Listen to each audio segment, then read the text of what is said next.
bokk internet yu Seneweb TV seneweb.com ak Seneweb rajo comme ni ñu koy faral di defee si ay waxtaan yu am solo tey noonu leen amee mbégte di fi dalal Cheikh Abdou Lahad Mbacké nekk enseignant chercheur ñu fas yéene waxtaan ak moom ay ponk yu am solo yoo xam ne dafa laale ak dundu askan wi ak tolluwaay jamono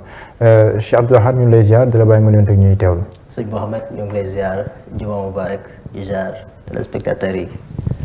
merci. Cheikh Abdou Lahad nga nekk enseignant chercheur defe naa ca États-Unis nekk sa États-Unis yenn saa ngay ñëw Sénégal comme ni nga ko defee nii. ban regard moom ngay porté de manière générale si ni mbir yi di doxee Sénégal. sëñ Mohamed ginnaaw bu ñu nuyoo nuyu mbokki Seneweb nuyu téléspectateurs yi ñuy seetaan à travers le monde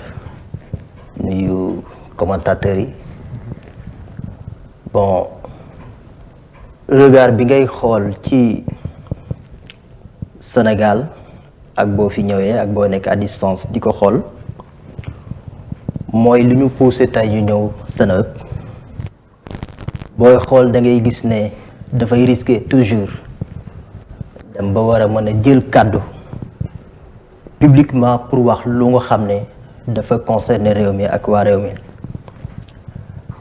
parce que lu neex waay mu wax et que lu neex waay mu def ñu dem ba loolu pousse boroom xam-xam yu bari ñu mujj yàgg xaw a mel na lu gedd débat public bi loolu nag risque la ci démocratie risque la ci dëkk boo xam ne dafa nekk ci voie de développement ñu demee bàyyi boroom xam-xamam kenn oseetul pour dem débat public pour wax expliquer joxe xam-xamam joxe expérience am lu mu jëlee feneen ak li mu dund y a un problème donc loolu la ñu constaté ci actualité nationale sénégalaise et africaine de façon générale bu ñu nekk boo xam ne lu neex waay mu def lu neex waay mu wax loolu nag moo créé problème ba nga xam ne suñu universitaires yu bare bari gisatuñ leen ci débat public yi et que débat bi mujj loowu gaa yi ñemeetuñu génn wax lu ñu xalaat am ñoo xam ne ñu préféré pour nekk ci seen confort pour bañ dara déranger leen et que fi àdduna toll nag bu ñu demee ba boroom xam-xam yi ak walla gëstukat yi dem bay liire noonu mbir yi rek mooy tiit jot na war nañu gën a xalaat gën a am beaucoup plus de courage pour mën a waxtaan ak sénégalais yi par rapport ak li ñu xalaat ci ëllëgu réew mi. d'accord ay fan yu néew gannaaw bi fii Imam Alioune Badara Ndao bàyyeekoo waaye mu mel ni am na coow bu judd si wàll bi ba am sax ñoo xam ne nii ñaar ñu tegandi loxo jamono ji ndax jàpp ne dañoo wax lu waxwut si ni fii Imam Ndao jógee ñu jàpp ne ku nu faat la loolay tamit ndax loo xaaroon la gannaaw bi fi Imam Alioune Badara Ndao jógee ak tamit ban regard ngay porté si garde à vue bi nga xam te ni Abdou Karim Gueye ak Cheikh Oumar Diagne ñu ngi si.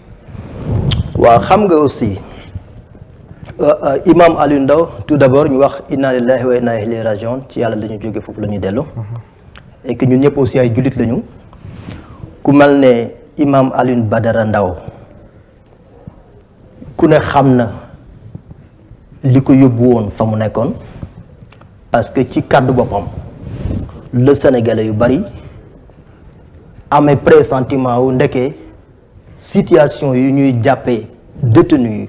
moo détenu politique xuma nu ñu ko mën tuddee yooyu demewul nu mu war a demee bien vrai que prison fenn amul confort ci biir prison mais moom wax na ne dañ ko torturer woon ci biir prison bi et que loolu nag dans une démocratie normale bu ko homme public wala nitu diine gu toll ne Alioune Badara Ndao waxee ci dëkk bu mel ne Sénégal kooku état bi waroon na jël ay responsabilités vérifier ba xam ce qui s'est réellement passé ndax xam dañ ko torturer wala torturer wuñ ko parce que moo ko wax et gëm naa ne man Imam Alioune Badara Ndao du fen donc situation bu ci génnee waroon nañ mën xool lan moo fa xew dëggantaan parce que bu ma juumul d'ailleurs loolaa ko topp njëm dëgg la parce que nit bu waxee aussi lu mu wax dañuy xool ba xam dëgg loolu dëgg mais responsabilité état la woon mu vérifier xool ba xam lu mu wax nu mu demee bu ñu demee ba xam ne dëgg la ñu war a sanctionner ñu sanctionner la parce que aussi nit aussi dafa am ay droit surtout moom bon ñu ngi ci teg loxo Diagne ak Abdou Karim donc ñu teg loxo pour man dans une démocratie aussi nit ñi ils sont tous libres de dire ce qu'ils pensent su dara xewee mun nañ wax ne ñoom lii lañ yaakaar ne moo tax ñu jàpp imam Aliou Ndao de wante nag il faut dire que ku xas wax lëf aussi il faut aussi ñu xool naka la ñu def pour mën a prouver parce que lu nga wax ne diw dafa dee bu mu dee boo ko mënul prouver tamit loolu mën na poser problème donc yaakaar naa ne ci état le dépendre ñu mën a xool ba xam Diagne ak l'autre Abdou Karim lu ñu wax ndax xam c'est prouvable si c'est pas prouvable tamit il faut noter que Sénégal tamit war na am benn état bu organisé boo xam ne aussi tam ku fi wax lëf loo xam ne mënoo ko prouver tamit et que lu la ci war a fekk la ci loolu partout la bien vrai que démocratie existe na aussi liberté d'expression am na mën nañ ko nangu mais boo waxee lëf at aussi il faut nga fexe noo ko prouver. D'accord. Lundi incha allah si la ñuy installer la 14e législature balaa ñu ñëw si enjeu dañoo gis ne rawatina si opposition bi. ñu ngi waxtaan. mais xel yu bëree bëri xamuñ lu ñuy jàpp. ñi naan kii la ñuy proposer diw kii lay soutenir ak nangam. ndax jàpp nga ne objectivement opposition bi notamment Yewwi ak Wallu. dinañ am consensus boo xam ne ni dinañ mën a am benn candidat commun boo xam ne ni moom la ñu teg ngir mu mën a jiite assemblée nationale. mais pour man xam nga man opposition sénégalaise même ak pouvoir bi souvent da ngay poser problème par rapport ak seen pertinence. parce que itam mënoo nekk ci réew mi ne da nga bëgg def da ngay wax ne yow da nga bëgg def lu ñu wax da ngay xeexal sénégalais yi. ñu dem ba sénégalais yu bari jox la bopp. ngay war a xaw a jege majorité. war a am problème mu présidence. problème mu candidat kan moo war a nekk candidat. normalement ñoom ci biir élection yi waroon nañ mën xam kan mooy nekk candidat wu opposition bi une fois à l'Assemblée nationale. bu ñu woon poser problème mais dans une démocratie il est tout à fait normal ñu xool yan profil ban profil. moo gën a adéquat moo gën a correspondre ak situation dëkk bi ak urgence yu ñu nekk. kan moo gën a correspondre pour ñu mën ko jiital. pour mun a doxal li nga xam ne nii moom la Sénégalais yi di xaar ci assemblée nationale bu yees bu ñuy war a installer lundi. D'accord Yewwi Wallu ñu dégg ne tey gis nañ si benn journal Ousmane Sonko démentir na que moom musul wax ne day jàppale Lamine Thiam bu Wallu jàpp ne sax bu nekkee am na candidat selon les Échos. bu ñu war a am ñoom en commun si Yewwi la war a jógee soit day jóge si Yewwi soit ñu tas ànd bi. loolu ndax nekkul ay prémices de ñàkk déggoo boo xam ne amaana moom mooy ouvrir benn boulevard à Benno Bokk Yaakaar le 12 bi ñu jëm. non tout simplement daf lay delloo ci mentalité africaine et sénégalaise en particulier. bon boo waxee en tant que africain et sénégalais mun nañ la wax ne la waaw africain la nga mais da nga complexe africain et tout genre. mais c'est mentalité africaine. mun na ko wax yéen ñi nekk biti réew da ngeen dem ba foofu rek. voilà donc voilà bëgg ñu xoole beneen bët. mais pour man am na loo xam ne nii dafay poser waat ay questions par rapport ak crédibilité opposition bi. parce que gars yi lu ñu jaay vraiment ba Sénégalais yi jox leen 82 députés voire même 80 députés 82. pour man métti woon nañ la budul naan ay Yewwi budul Yewwi Wallu la budul Wallu lii la donc pour man benn coalition la boo xam ne situation moo ko waraloon alors que dañu demoon pour jëli benn affaire gagner benn affaire. dem nañ gagner nañ léegi nag lu des. mooy naka lu ñuy partager le gâteau et que loolu la Sénégalais yu bëri am donc déception encore parce que ñu bëri dañu teg ne ñu dem voté yi dañu teg ne gars yi doxaluñ moo tax ñu votel ñële et que ñu votel gâteau bi nar a poser problème. D'accord. Donc finalement après doo xam réew mi finalement fan la jëm parce que bu fekkee ñi fi nekk gars yi dañu am lu ñu bët bu ñu leen di xool alors que ñi bëgg a ñëw. commencé egsi gu ñu sax commencé waxu présidence su assemblée nationale kuy nekk fii kuy nekk fële donc principe yi ñu tegoon ay détails bëgg ko changer loolu aussi dafay poser day poser problème ci Sénégal yu bëree bëri. au-delà de xëccoo bi pour yow yan enjeu ñoo nekk si 14e législature bi ak lan ngay xaar si député yi war a ñëw si assemblée nationale bi di ñëw. député yi xam nga bind naa ci publier naa ko d'ailleurs avant nu ñu koy waxeeti élection législative bi. lu ñuy xaar ci député mooy on n'a plus droit au Sénégal n'importe qui génn parce que lii bu continuer mooy ku mu neex nekk député. oui ku mu neex nekk maire. mooy mën nañu risquer un jour n'importe qui peut devenir président de la République du Sénégal. en cas d'empêchement du président. voilà loolu lu ne mën na xew. donc pour man am na responsabilité ci Sénégalais bu nekk mu xool lan mooy background nu kii présenté wu pour nekk député wala muy présenté wu pour nekk maire wala muy présenté pour nekk président. surtout président de l'Assemblée nationale. pour président de l'Assemblée nationale. deuxième personnalité de l'État. voilà parce que état aussi du ay fo état du ay caaxaan. donc lu ñu xaar ñoom mooy d'abord ñiy dem ci assemblée bi ñooy ñan ñooñu fu ñu jaar lan mooy seen ay trajectoire parce que le minimum ci un député normal qui se respecte mooy nga mën a lire alxuraan wala nga mën a lire tubaab wala nga mën a lire arabe mais koo xam ne mënoo lire dara lan nga mën apporter république bi. donc maintenant nga mën a lire wala nga mën a bind ci benn làkk. ci benn làkk nga bañ a nekk daal analphabète. nga bañ a nekk analphabète. et que loolu la ñu constaté ci législature yu depuis le Sénégal et le Sénégal donc pour man ñoo ngi xaar avec les nouveaux députés bien vrai que Sénégal def fi yëngal fi yomb na def fi buzz xëy na yomb na mais pour nga gis benn nit bu am xam-xam au vrai sens du mot di wax avec substance contenu vraiment loolu dafay poser problème. mais biti réew ngay dund gi cher Sénégal mais kilifa yi su leen si laaj day naan taux d'inflation moom moo yéeg fépp si àdduna bi te loolu Sénégal moom see mucc dinañ la wax guerre Ukraine ak Russie dinañ la wax Covid-19. pour yow ndax loolu yëpp loolu rek doy na pour justifier wala expliquer njëg yi ni mu chéré Sénégal ba ñu ngi wax sax saaku soble yàggul dañu ko doon wax mi ngi jar 50 000 francs. waaw mais xam nga sëñ Mohamed bu fekkee dëgg rek mooy dëgg gars yi liggéeyuñ quoi parce que Sénégal war na weesu fii bien vrai que infrastructure baax na parce que boo amul doo am foo jaar. parce que ñun sax boo ñu waxee ñun waa Touba dañu ne waaw yéen amu leen loolu wax parce que autoroute Ila Touba mais 98% ci ñi dëkk Touba mais ñooñu amuñu oto mosuñu dugg ci autoroute Ila Touba. ñun ñu bëgg a jóge Ndakaaru dem Touba moom. yëwal na suñu mbir bu baax donc yow. mais 98% bi ñoom yëguñ ne bu autoroute amee ak bu autoroute amul yëguñ ko alors que ñoom ci dëkk bi la ñu bokk. donc ki doon jógee Léopold Senghor léegi muy jógee Blaise Diagne xam na ne am na différence mais ñaata ñoo am possibilité wàcc Léopold Senghor wala Blaise Diagne du coup impact bi finalement bon waxuma ne amul solo ba tey mais xam naa ne dafa mel ne dañuy fàtte priorité en fait. mais si màggal bi dañuy xam ne que am na impact bu baax a baax. am na impact bu gën na yombal dem ak dikk. gën na yombal dem ak dikk bi. à moins de 2 heures nga dem Touba. wante mën nga dem Touba mais boo demee Touba mën nga risque bañ a añ wala nga bañ a reer parce que tout simplement ki lay accueillir bu lépp chéré. mais fu muy jaar moom.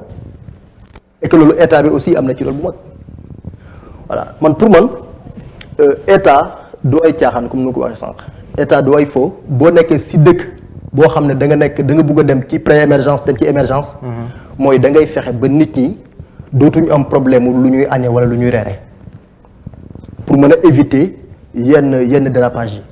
pour jeunes yi mën a normal mooy bu ñu xëyee xam nañu dañuy am liggéey mais booy ñëw fii booy romb ci mbedd yi mais xale yëpp ñu ngi seen bundu kër yi toog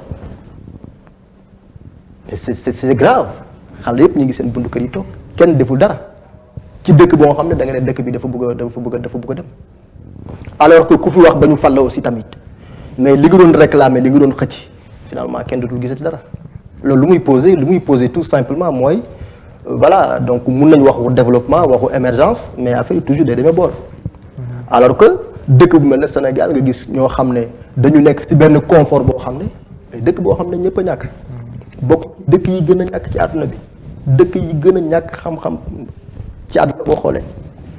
mais te pourtant ay ironie du sort ay borom xam-xam dañuy jóge Sénégal dem ci université yi gën a mag ci àdduna bi yow misaal nga ci professeur Souleymane Bachir Diagne misaal la ci ñeneen ak ñeneen misaal lañ ci dañuy génn ci biti di fa briller. te fii nii lañuy jàngee seen cursus yëpp fii la nga koy defee. waaw tout simplement parce que fii nii amuñu gëdd ci doomu aadama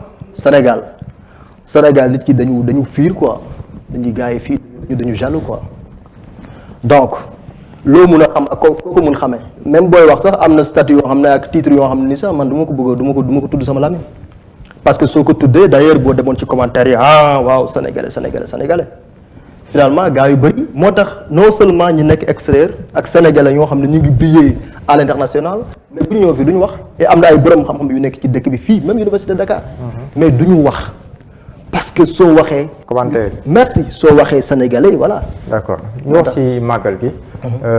laataa ñu ñëw ci aspect spirituel bi comme ni nga ko waxee sànq xam na ne at bu nekk dañuy màggali mais dafa mel ni at bu nekk jafe-jafe yéen ñi am foofu moom mooy ñëwaat ñàkkum ndox mi yenn saa yi bu tawee bu nekkee nawet la am na ay kon yoo xam te ni dafa mun jaar mais ay jafe-jafe day ñëw à chaque fois te xam nañ mbooloo bu fay ñëw wàllum assainissement xam nañ mbooloo bu fay ñëw xam nañ besoin yi pour yow lan lañ mën a def pour am benn solution boo xam te ni dina saafara lu bari bari si jafe-jafe yi ñu am de manière globale si màggal Touba bi. bon xam nga Mohamed c'est que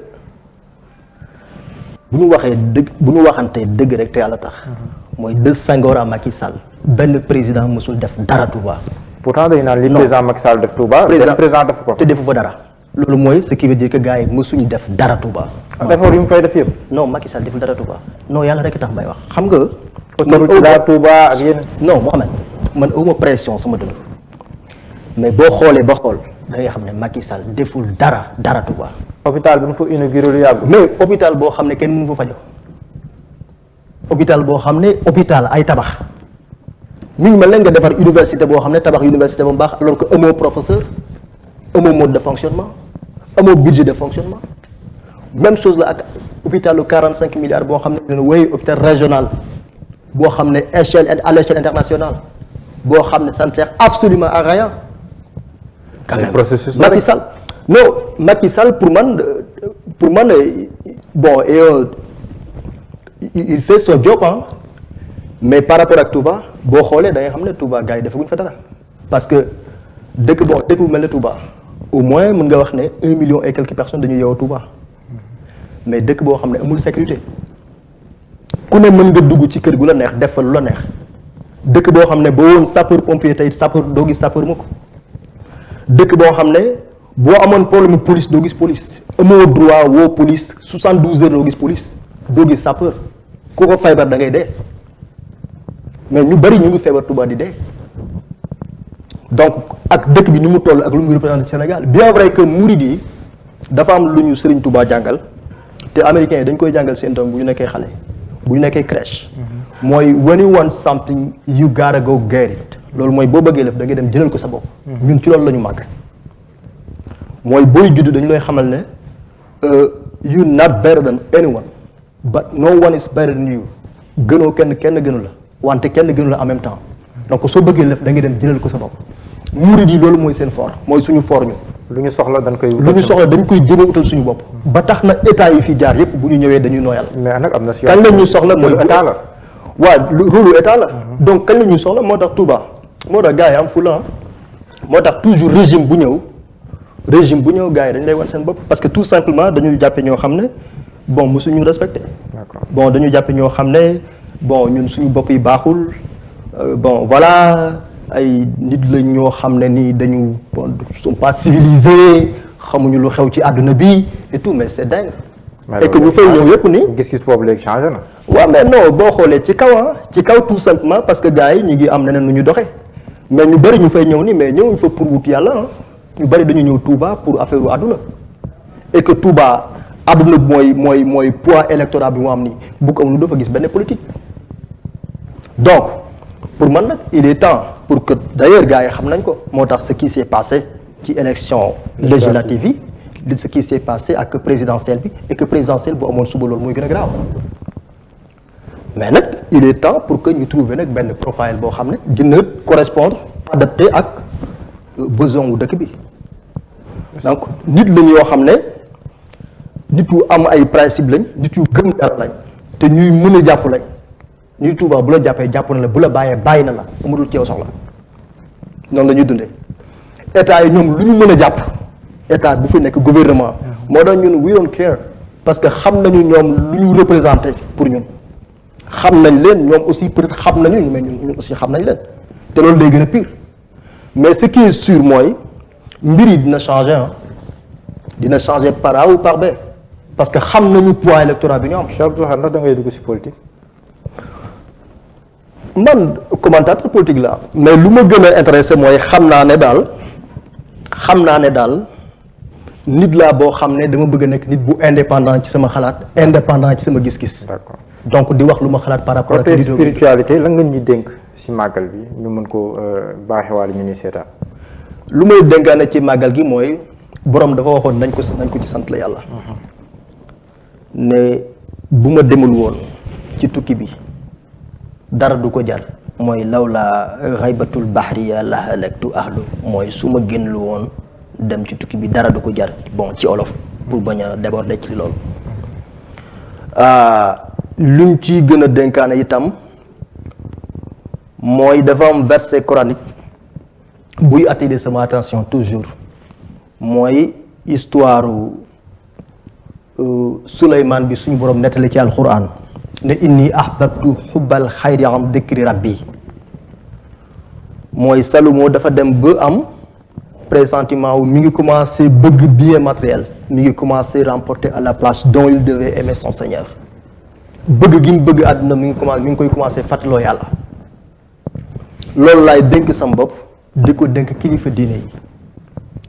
parce que sénégalais lambda dafa dem ba commencé am pressentiment wu kilifa diine yi dañu bëgg àddina wala la plupart ci kilifa diine yi et boobu baaxul et que boo bëggee àddina day tax nga fàtte sa xeet fàtte sa ñoñ fàtte sa waa kër et Serigne Touba jaay àddunaam la defoon jënde ko ëllëg jaay àdduna pour ëllëg moo tax bi muy dem daf ne damay dem pour sauver chauffeur la de l'humanité damay dem pour sauver sama waa kër waa këram mooy umma islamique bi yëpp loolu nag képp koo xam ne da ngay aspirer Sëñ Touba ak philosophie Sëñ Touba yow sa doxalin mooy nga jaay fàtte sa bopp parce que nit doo am sens sa dund doo am sens tant que da nga fàtte sa bopp yow jënde ko bëgg-bëgg doomu aadama yi ci lu neex yàlla bien évidemment donc loolu mooy daanaka message universel bu Sëñ Touba loolu moo ko différencier ak yeneen nitu yàlla yu bëri voilà loolu moo taxoon mu nekk un très bon manager vous avez Mamadou di nga nekk nitu yàlla alors que doo nekk un bon manager te loolu bari na ñu bari ba du bari nañ ko ñoom mën ngay dem ci yàlla ak ñoom mais doo nekk un bon manager Sëñ Tuubaa nag suñu waram daf ko xéwale mu nekk un bon manager parce que dafa comprendre li xewoon ci jamonoom ak li war a xew dans le futur moo tax mbiram du fay mu ko jërëjëf Cheikh Abdou Lahad maa ngi lay ziar am na solo lool ok jërëjëf ba nga tàggatoo rek ñu doon teewlu bon di nuyu téléspectateurs yi encore une fois di leen jéglu bu baax a baax ci waxtu gàtt bi ak ajuma bi comme dañu war a julli ji di ñaan suñu borom tabaraka wa taala def ci réew mi jàmm def fi salaam ba nga xam ne li ñuy xaar ci réew mi ëllëg ñun ñëpp dinañu màgg ci réew mi suñu njaboot màgg fii dund bu am sens bu am jàmm di nuyu waa Seneweb di leen ñaanal suñu borom defal leen jàmm parce que liggéey bi set na quand même Mouhamed yaa ngi def liggéey bu am solo parce que dañu lay suivre liggéey bu pertinent di ñaan suñu borom defal la ndam parce que ñun ñëpp ay ndaw lañu mais gëm-gëm rek moo am solo donc di ñaan suñu borom defal leen ndam bu baax a baax defal ko kilifa Seneweb bi defal ko waa Sénégal yëpp jërëjëf Cheikh Abdou Lahad lu jàmm jërëjëf Cheikh Abdou Lahad Mbacké may fàttali ne enseignant chercheur nga amoon naa mbégte lool waxtaan bi amoon na solo jàpp ne dinañ am yeneen occasion incha allah pour gën a mën a yaatal may sant gërëm baax Cheikh Diop si jàppandal bi dig leen daje beneen yoon incha allah jaa ngeen incha allah jërëjëf